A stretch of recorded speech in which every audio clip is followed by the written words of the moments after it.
علم حاصل کرو خواہ چین جانا پڑے. اس حدیث کی تشریح آپ صلی اللہ علیہ وسلم نے فرمایا علم حاصل کرو خواہ تمہیں چین ہی کیوں نہ جانا پڑے. اس سے مراد دنیاوی علم ہے یا دینی علم ہے. حذیفہ خان کشمیر سے.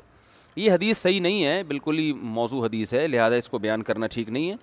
البتہ یہ ضرور ہے کہ آپ صلی اللہ علیہ وسلم نے علم کی ترغیب دی ہے، دنیاوی علم بھی اور دینی علم بھی، اور قرآن و سنت میں اس پہ بہت سارے دلائل ہیں. اس پر مستقل بیانات میرے ہو چکے ہیں کہ دین کے علم کی تو بہت زیادہ فضیلت ہے، لیکن ساتھ ساتھ اسلام نے دنیاوی علم کی بھی فضیلت کو بیان کیا ہے. اب یہ کیونکہ مستقل پورا ایک ٹاپک ہے تو وہ پورا بیان اس پر ہو جائے گا، کون کون سی آیتیں ہیں جس سے ہمیں پتہ چلتا ہے.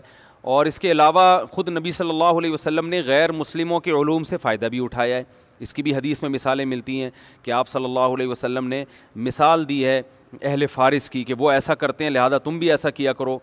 تو اس سے پتہ چلتا ہے کہ اس جو اہل فارس جو بالکل آگ کی پوجا کیا کرتے تھے، ان کے پاس جو علم تھا اس سے آپ صلی اللہ علیہ وسلم نے استدلال بھی کیا کہ دیکھو وہ ایسا کرتے ہیں تو تم بھی ایسا کیا کرو، کیونکہ یعنی اس کا یہ فائدہ ہے تو تمہیں بھی یہ کرنے سے یہ فائدہ ہوگا. تو تفصیلی بیان میرے یوٹیوب پہ موجود ہیں، وہ آپ سن سکتے ہیں. مسجد میں سوشل ڈسٹینس نہ ہو تو گھر پر نماز پڑھنا.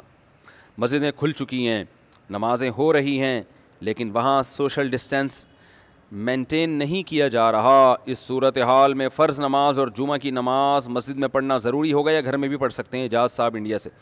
دیکھیں ہمارے ہاں بہت سے علماء کی رائے یہ ہے کہ اگر لوگ مسجد میں احتیاط نہیں کر رہے تو پھر آپ کے لیے ان حالات میں گھر میں نماز پڑھنے کی گنجائش ہے.